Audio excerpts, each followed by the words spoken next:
Carta de Paulo aos Romanos, capítulo 1, verso 16 e versos 17. Porque não me envergonho do Evangelho de Cristo, pois é o poder de Deus para a salvação de todo aquele que crê, primeiro do judeu e também do grego, porque nele se descobre a justiça de Deus, de fé em fé, como está escrito: mas o justo viverá da fé. A palavra de Deus é doce, irmãos.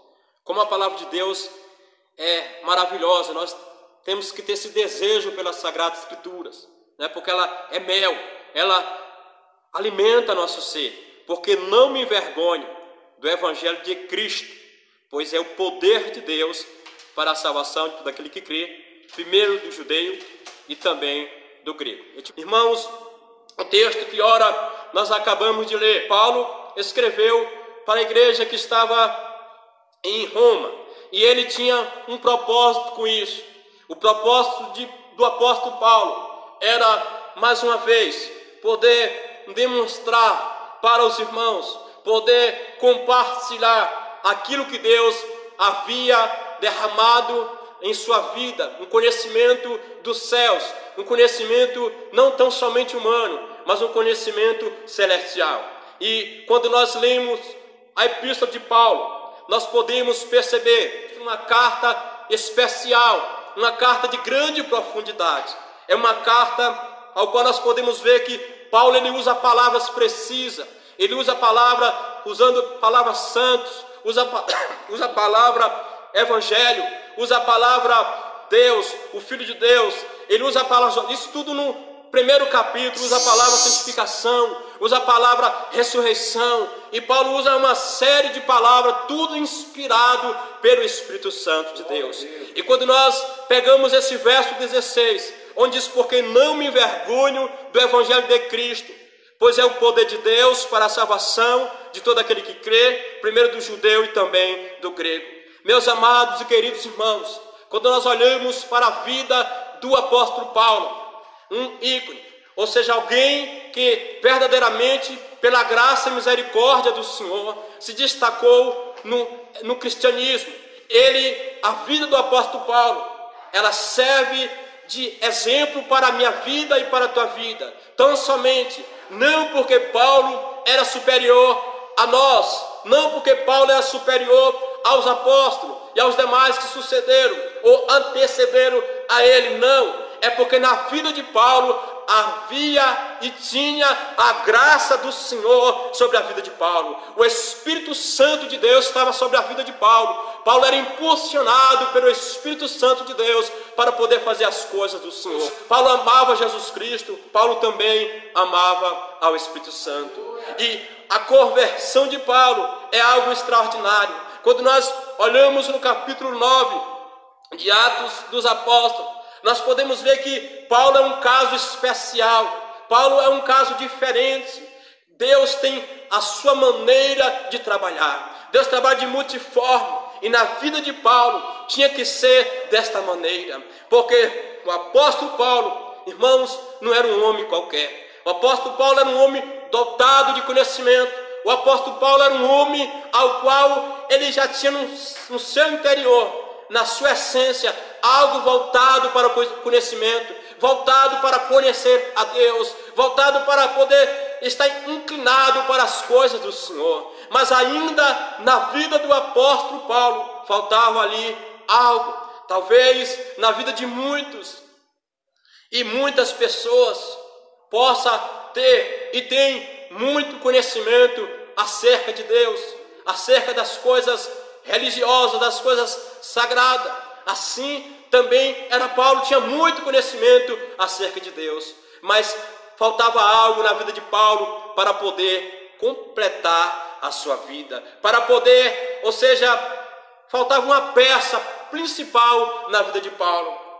Por mais que ele louvava a Deus, por mais que ele desejava ao Senhor, mas um certo dia aprove ao Senhor, dentro da sua soberania, da sua presciência, dentro do seu conhecimento, dentro do seu poder, da sua onipotência, do seu poderio, Jesus, lá da eternidade, lá da glória, ele olha para todos os homens e aprove ele chamar o apóstolo Paulo para fazer parte do seu reino, para fazer parte da comissão do apostolado. E Paulo, no capítulo 9, a Bíblia nos relata, meus amados irmãos, com clareza, com nitidez, que o próprio Jesus, louvado seja o Senhor Jesus Cristo, louvado seja o Cordeiro de Deus, louvado seja Ele que vive para todo sempre e morreu na cruz do Calvário pelo meu e o teu pecado. Louvado seja Jesus na minha e na tua vida.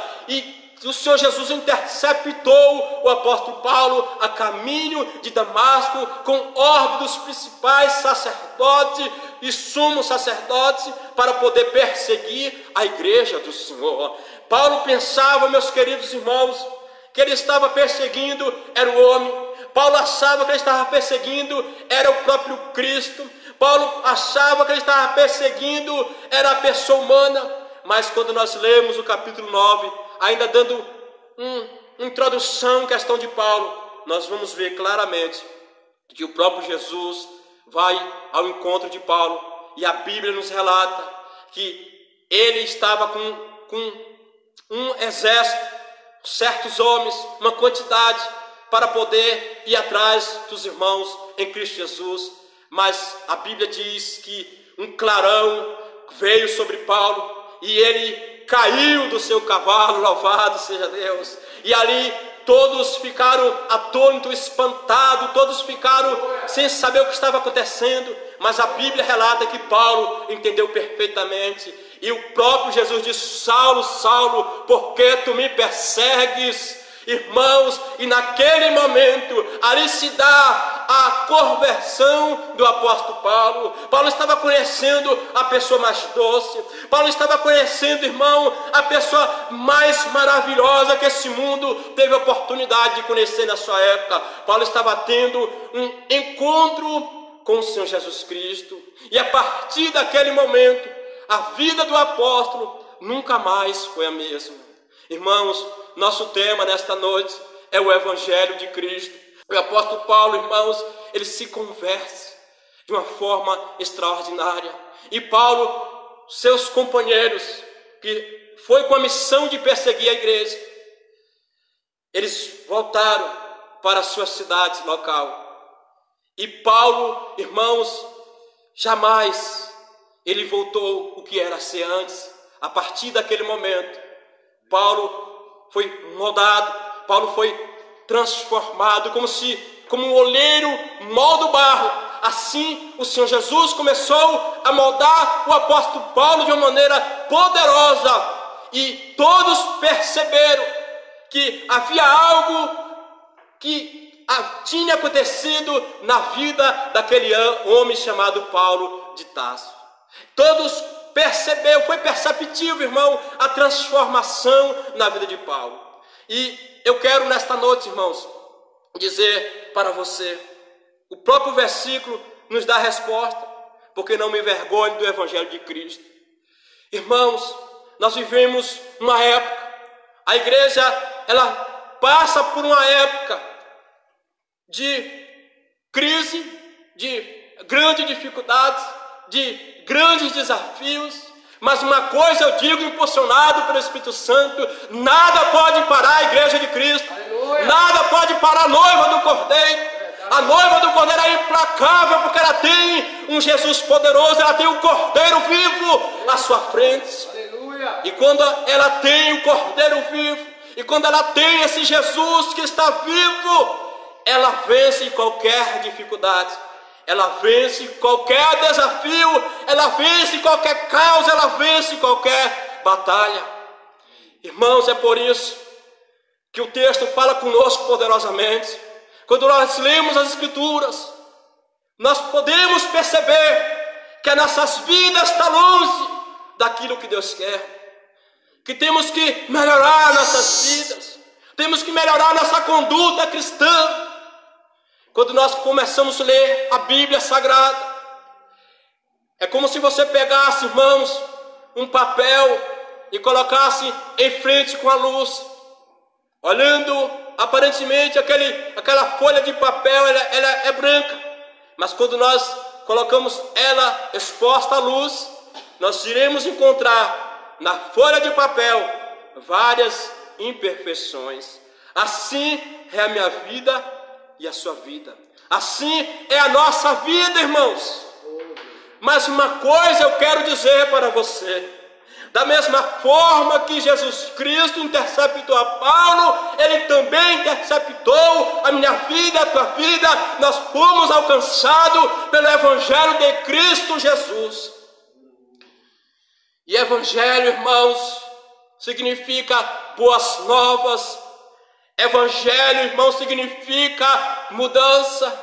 É por isso, irmãos, que a igreja, como disse segundos antes, aqui minutos antes, ela passa pelo estreito, ela passa por crise, porque na verdade, irmãos, nós temos visto que muitos não têm vivido segundo esse Evangelho, muitos têm negado ao Senhor Jesus Cristo, muitos têm negado essa pessoa maravilhosa que é Jesus, muitos irmãos têm andado na contramão, contrário. Podemos perceber isso, irmãos. E quando é que nós nos envergonhamos do Evangelho de Cristo? É quando nós deixamos, irmãos, de viver pela essa graça. É quando nós deixamos de testemunhar diante dos homens aquilo que Cristo fez nas nossas vidas. Quantas pessoas, irmãos, professam ser cristão, mas diante da situação, do aperto da vida, ele quer dar um jeitinho brasileiro, um jeitinho do demônio, um jeitinho da corrupção, do mal. E quantas pessoas, irmãos, tentam ir por esse lado e acaba negando. E quantas pessoas, irmãos, escondem a sua identidade de crente em uma faculdade, diante dos amigos, diante dessa elite, diante de pessoas que se julgam importantes. Tem pessoas que, irmãos, que não quer confessar a Cristo. Ele fica quietinho nos seus lugares onde está. Alguém está denegrindo, alguém está batendo em Cristo, alguém está dizendo heresias, alguém está dizendo que é a favor da pornografia, que é a favor da corrupção, da violência. E muitas vezes nós nos calamos. Irmãos, nesta noite, não envergonhe do Evangelho de Cristo. Anuncie o Evangelho de Cristo para o mundo, porque Ele é a solução para a nossa cidade. O Evangelho de Cristo é a solução para a nossa nação. O remédio está no Evangelho de Cristo e não devemos nos envergonhar. Irmãos, imagine o contexto desta epístola de Paulo aos Romanos. Imagine o contexto do Evangelho. Ora, quando nós falamos de Evangelho, o próprio capítulo 1 nos dá a resposta. Quando nós falamos de Evangelho, irmãos, estamos falando de crucificação. Poderia pegar muitas coisas falando de Evangelho de Cristo, mas vou pegar uma que está no texto: crucificação. Ora, Paulo tinha motivo, irmãos, de se envergonhar do Evangelho de Cristo. É por isso que ele disse: não me envergonhe do Evangelho de Cristo. Tem um sentido para isso no texto. É porque, irmãos, na época de Paulo, o ato de crucificar a pena dos romanos e outras nações que tinham a mesma prática de crucificação, era quem ia para a cruz na época de Paulo, na época de Cristo, era a pior pessoa, era a escória da sociedade que ia para a cruz.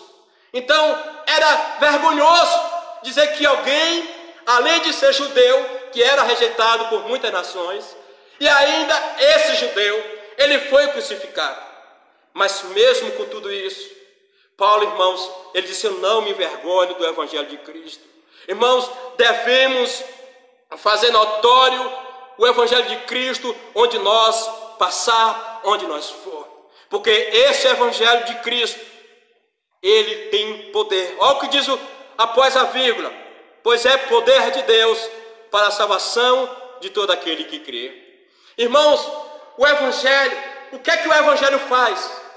O Evangelho, quando ele chega na vida de uma pessoa, irmãos, a pessoa é transformada. Acontece uma metamorfose, ou seja, aquela pessoa que vivia na prática pecaminosa, aquela pessoa que mentia, aquela pessoa que roubava ou furtava, aquela pessoa que era violento, aquela pessoa que era infiel ao seu esposo ou vice-versa, aquela pessoa, irmãos, que fazia algo contrário às leis do seu país, ou contrário, ou que machucava ou magoava o próximo. Quando ele conhece o Evangelho de Cristo, o que é que esse Evangelho faz? Esse Evangelho transforma. Agora, a nossa conduta pecaminosa, a nossa inclinação para a carne e para o mal, agora nós temos o Evangelho de Cristo, ou seja, nós temos o próprio Jesus transformando as nossas vidas, mudando a nossa maneira de pensar, a nossa psique, a nossa maneira de ver. Quando o Evangelho chega na minha tua vida, nos dá o quê? Nos dá uma nova visão. Nossos olhos são abertos e nós passamos a ver as coisas por outro lado. Ou seja, se alguém está em Cristo, diz segundo a epístola de Paulo aos Coríntios, capítulo 5, 17, assim que alguém está em Cristo, é nova criatura. E as coisas velhas se passaram, e as que tudo se fez novo. Quando o Evangelho chega na minha e na tua vida, tem que haver uma transformação. Porque o texto vai dizer que é poder de Deus para a salvação de todos aqueles que crê. Então, se Cristo está na tua vida, se está na minha vida, nas nossas vidas, tem que haver uma mudança, tem que haver uma transformação de dentro para fora. Ora, você poderia me perguntar, diácono Maviel, mas porque eu conheço várias pessoas que estão em Cristo Jesus e suas vidas não mudam, porque verdadeiramente é necessário, irmãos, a santificação é um processo contínuo, ininterrupto, é todo dia. Não é um toque de mágica, não é uma caixa que você entra dentro e no estalar de dedo foi transformado, foi tudo, não, é algo processual. E Cristo, irmãos, nós passamos a olhar para Jesus, e aquelas práticas errôneas do passado, nós deixamos tudo para trás por amor ao Senhor Jesus Cristo. Aí nos tornamos uma nova criatura em Cristo Jesus. É isso que o Evangelho faz, transforma as pessoas. Quando o Evangelho chega em uma cidade, ele transforma as pessoas. Mas por quê? As cidades, como o próprio Tiruçu, as pessoas ainda vivem na idolatria, as pessoas ainda vivem na mentira, as pessoas ainda vivem no engano, porque falta conhecer ao Senhor Jesus na sua essência. Porque quem conhece a Jesus, as suas vidas são transformadas e mudadas. Não é questão de boas obras, não, porque somos um ser moral. Nós somos imagem e semelhança do Senhor. Nós inclinamos tanto para o bem como para o mal. Mas quando Jesus chega na minha e na tua vida, ele arranca o pecado. Aquele que mentia não mente mais, aquele que dava calote não dava mais. Agora ele resiste à tentação, ele resiste à provação, ele agora vive por esse Evangelho. Foi assim que aconteceu na vida de Paulo. E ora, meus amados irmãos, Paulo era judeu. Paulo conhecia ao Deus de Abraão, ao Deus de Isaac, ao Deus de Jacó. Mas mesmo assim, a sua vida foi transformada. Nesta noite, deixa o Evangelho entrar na tua e na minha vida e nos transformar, para que o mundo veja a luz de Cristo brilhando na minha e na tua vida. Porque muitas pessoas brilham, muitas pessoas querem brilhar, mas quem tem que brilhar na minha e na tua vida chama-se o Senhor Jesus Cristo. A glória e a honra é para Jesus, irmãos. É por isso que nós vamos ver pela aí muitas pessoas, irmãos, buscando posição, buscando exaltação, buscando, irmãos, riqueza, buscando uma série de coisas que o mundo procura, irmãos. Ser glorificado, ser exaltado, o homem gosta disso. Mas quando se conhece a Jesus, aquele que era arrogante, aquele que era soberbo, ele agora começa a aprender do seu mestre. E quem é seu mestre? É Jesus. Ele começa a ver as atitudes de Cristo. Ele começa a ver como Cristo agia. E agora ele passa também a viver conforme Cristo vivia. Que isso dá a entender que é o Evangelho de Cristo que transforma a minha e a tua vida. Então, o Evangelho é poder para a salvação. Então, Paulo está anunciando, escrevendo esta carta, ia ser enviada para os irmãos de Roma, para que os irmãos pudessem ser transformados, não pudessem ser como o mundo, porque se for como o mundo, não há transformação. Porque muitas pessoas, ele é igual ao mundo. Muitas pessoas andam segundo o mundo. Muitas pessoas andam segundo a cultura, segundo aquilo que o mundo dita. É a cultura que guia o cristão, que molda o cristão. É a palavra do Senhor, é o Evangelho que transforma a vida do cristão. Onde o cristianismo chegou, onde o Evangelho chegou, aqueles povos foram mudados. A conduta daqueles povos foram modificada. Eles foram transformados. É isso que deve acontecer. E esta era, e foi o propósito de Paulo, enviar a carta para os irmãos, porque lá havia pessoas assim, irmãos, na igreja em Roma. E Paulo, como o pastor, como missionário, como profeta, ele não ia admitir aquilo. Paulo estava disposto até mesmo a ser expulso de lá, mas ele ia anunciar o Evangelho de Cristo, ao qual ele recebeu. E para Paulo não foi fácil pregar nesta época, porque Paulo estava indo de encontro a várias culturas que não aceitavam o cristianismo, que não aceitava a ressurreição, que não tinha Jesus Cristo como Deus. O Deus deles era várias outras divindades, várias outras imagens de esculturas, e até mesmo os imperadores. Então, para Paulo não era fácil trazer uma palavra, começa a apresentar o Cristo vivo, o Cristo ressurreto, o Cristo que agora não está mais na tumba. Agora Paulo está anunciando um Cristo que ele tem experiência própria.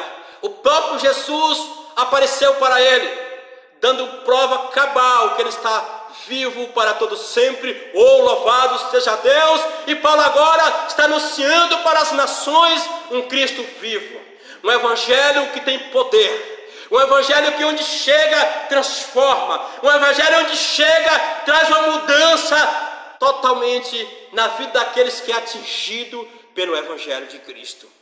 E Paulo diz: o Evangelho é poder de Deus para a salvação de todo aquele que crê.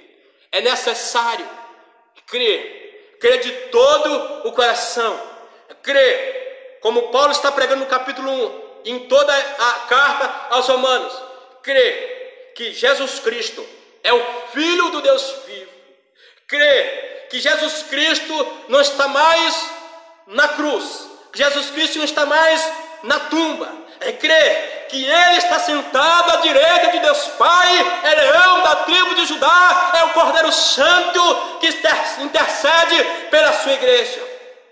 E crendo neste Evangelho, igreja amada, ela vai marchando, ela vai triunfando. Com nosso Cristo à frente, nós rompemos barreiras. Com Jesus à frente, nós obtemos vitória. Era assim que Paulo vencia a dificuldade, pregando este Evangelho. Muitos têm negado a Cristo, muitos têm vivido de qualquer maneira, muitos têm dado mau exemplo lá fora, muitos têm misturado trevas com luz, muitos têm, irmãos, se prostituído, muitos têm criado ídolos para a sua vida, mesmo dizendo que conhece a Cristo. Nesta noite devemos, irmãos, mostrar para o mundo que Cristo vive em nós, mas o mundo não vive em nós. Estamos no mundo, mas o mundo não vive em nós. Irmãos, nós vivemos em uma época em que esse Evangelho tem faltado na vida de muitos. Mas eu digo para você, ei, é tempo de se levantar a igreja. É tempo, irmãos, da igreja brilhar, porque a glória de Cristo está sobre a igreja. E Cristo chama a minha vida, chama a tua vida. Cristo chama as crianças. Cristo chama os idosos, Cristo chama os adolescentes, Cristo chama os jovens. Jesus quer levantar uma igreja forte nesses dias de crise. O mundo está dando todo ibope ao Covid-19, mas eu dou toda a atenção para Jesus, maior Jesus Cristo, irmãos. O mundo está temendo o Covid-19, mas devemos temer o inferno. Um amigo meu, pastor Leandro, disse: devemos temer o pecado que leva o homem para a perdição eterna, que a Bíblia chama de inferno. Porque se esse mal te alcançar, tu não deves temer, porque se fechar os olhos aqui, quem conhece a Jesus, abre os olhos lá na eternidade. A igreja de Cristo que conhece o Evangelho genuíno, ela continua marchando, ela continua andando, como Paulo diz, porque já conhece que o Evangelho é poder de Deus para a salvação de todo aquele que crê. E aí você já cremos, eu e você já fomos alcançados pela graça do Senhor Jesus Cristo. Irmãos, quando eu ministro aqui, eu não quero dizer que sou melhor que você, mas eu quero dizer para você que Cristo me encontrou e que Cristo também te encontrou. Queremos desfrutar dos mesmos céus, mas Hebreus capítulo 12, verso 14 diz: buscai a paz com todos e a santificação, sem a qual ninguém verá ao Senhor. Irmãos, amados e queridos, Paulo, ele poderia até entortar em alguma coisa, mas quando ele conheceu Jesus, ele falou: a partir de hoje, eu conheci o mestre dos mestres, eu conheci o rei dos reis, eu conheci o Senhor dos senhores, eu conheci a Jesus. Paulo, irmãos, experimentou. Nessa noite, experimente a Cristo. Irmãos, tem muitas pessoas que estão secas, e nossas vidas, irmão, não pode estar seca, porque Cristo é a fonte que jorra na minha e na tua vida. E às vezes, irmãos, nós queremos fazer vista grossa para a nossa condição pecaminosa. Às vezes nós queremos fazer vista grossa para nossas vidas, mas devemos olhar para Jesus. Nesta noite, beba da fonte. Tem muita gente que quer beber, irmão, de outro evangelho, como diz Gálatas capítulo 1, versos 6 e 7 e 8. Mas devemos, irmãos, beber dessa fonte. Se tua vida está um deserto, se tua vida está tudo destruído, só tem destruição, só tem cinza, irmãos, tenha certeza, ainda há tempo. Você provou deste evangelho, você provou deste Cristo, e uma vez que tem um relacionamento com Cristo, uma vez que Cristo entra na minha vida e na tua vida, Ele transforma. Nesta noite eu profetizo sobre a tua casa, eu profetizo sobre a nossa cidade. Jesus Cristo, Ele pode transformar todas as coisas. Irmãos, Jesus é maravilhoso, e Paulo conheceu o verdadeiro amor. Às vezes tem gente que fala: ah, se eu encontrasse um verdadeiro amor. Estou lhe apresentando o verdadeiro amor, Jesus. Jesus te ama como mais ninguém pode te amar. Jesus te ama mais do que a sua mãe, Jesus te ama mais do que seu pai, Jesus te ama mais do que a sua esposa, do que seus parentes, do que seu pastor. Ele te ama incondicionalmente. Mas uma coisa eu tenho a dizer para você: Jesus Cristo, Ele te ama, mas Ele também, irmãos, Ele é justiça, Ele é Deus Todo-Poderoso. O Evangelho, irmãos, é o poder de Deus para a salvação. Salvar de quê, irmãos? O que Cristo veio fazer? Se você pergunta para alguém, se ele quer Jesus, ele vai dizer: eu já tenho Jesus. É assim que o mundo responde: ah, eu já aceitei Jesus. Porque ele não acha que ele é um pecador, ele não acha que ele peca, ele acha que eu já tenho. Não tem, irmãos. Porque quem tem Jesus, a sua vida muda. Quem tem Jesus, a sua vida é transformada. Não é questão de boas obras, como já foi falado aqui. Porque se for por boas obras, muita gente será salva. Mas Efésios 2,8 diz: vós sois salvos mediante a fé. Isso não vem de vós, é um dom de Deus. O 9 diz: não vem das obras para que ninguém se glorie. Irmãos, não é mérito teu nem meu. O mérito é de Cristo na cruz do Calvário. Foi Ele que suportou os cravos nas suas mãos e pés. Foi Ele que suportou a coroa de espinho. Foi Ele que carregou a cruz. Então o mérito é dele, irmãos.